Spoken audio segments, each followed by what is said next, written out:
Time for a Chevrolet Sportsnet Central update. The Patriots offense not exactly getting rave reviews nationally. After studying the preseason tape, which of course was Bailey Zappi heavy, The Ringer ranking the Patriots offense as just the 22nd best in the league.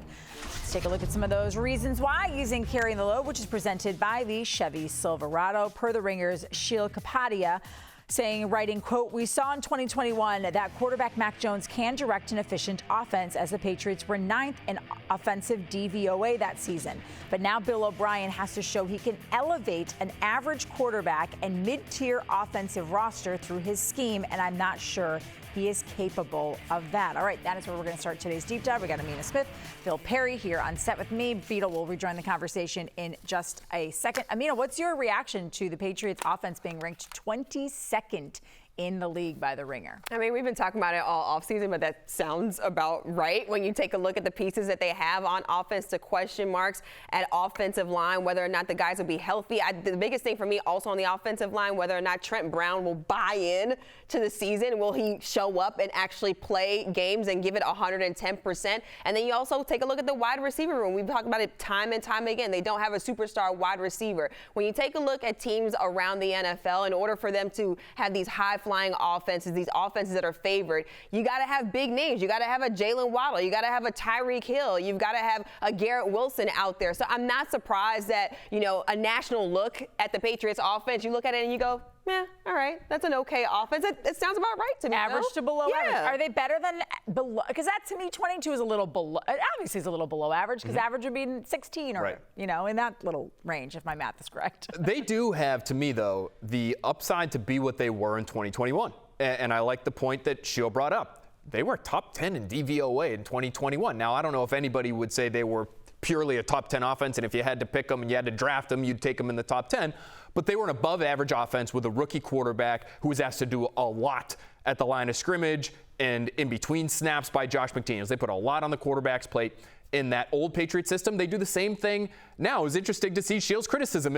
I just don't know if Bill O'Brien's as good as Josh McDaniels, basically. We haven't heard that. Bill O'Brien is talked about as the savior here in New England, and I think with good reason based on what we saw last year. I think those two are closer, McDaniels and O'Brien, and I think there's the potential for O'Brien to be even better for Mac Jones than Josh McDaniels was because he's open to this modern quarterbacking stuff.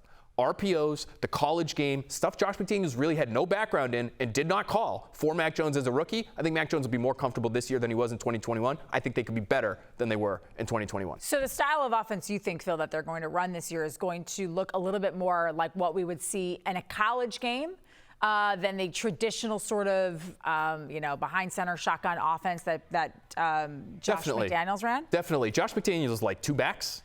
He liked the big old fullback in the backfield. Right? He liked to have big people who want to run between the tackles. Bill O'Brien will still do some of that stuff. He'll still have his guys under center. He still wants to run the football too.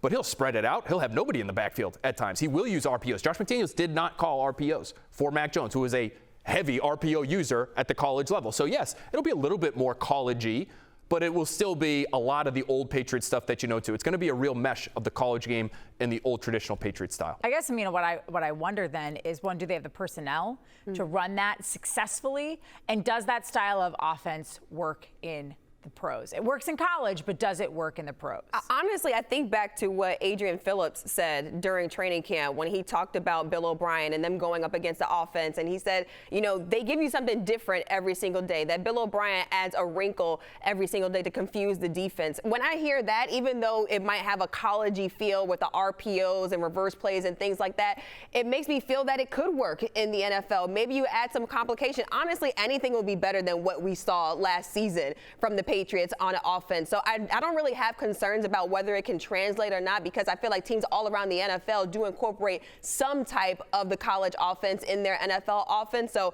I think it'll work at this level for sure. Basically, way better than what we saw last season. It's definitely where the league is going, right? You wouldn't build the entire plane out of RPOs, so to speak, but it is a part of, I would say, most NFL offenses now, because they want to tailor the offense. Imagine this, to the quarterbacks coming to their teams, trying to set those guys up for success. So look at Kansas City. Look at Joe Burrow in Cincinnati. RPOs all over the place. This is something that can work and has worked in the NFL. But Mac Jones at Alabama had guys like Jalen Waddle to throw to. Do they have the guys on the roster? It's one thing for the style of offense to work, Phil, but does the personnel fit what they're trying to do? I think the personnel's better than it was in 2021. Is it good enough to contend, truly contend? I don't know. And I would lean towards no if I really had to answer that question, because it's not. It's not comparable to what they have in Miami, what they have in Buffalo, what they have in New York. Just look at the division. It's just not on the same level. I think it can still be good. It can still be effective, can be efficient. And if you have a great defense and great special teams, you could win a lot of games that way. They did. They won 10 games in 2021. But it's not championship caliber. Yeah, the way I think about it, the word that always comes to my mind is serviceable. Like, it can work out there on the field for this Patriots offense, what they have, the players that they have out there. However, just like Phil said, I don't think this is a Super Bowl type of team or roster that they have, but it will work. Yeah, it doesn't need to be Super Bowl, but I think it does need to be playoff caliber, and I'm not sure that it is that either. We talked a lot about the offense. Just one more question about before we switch to undervalued storylines, things we have not talked enough about.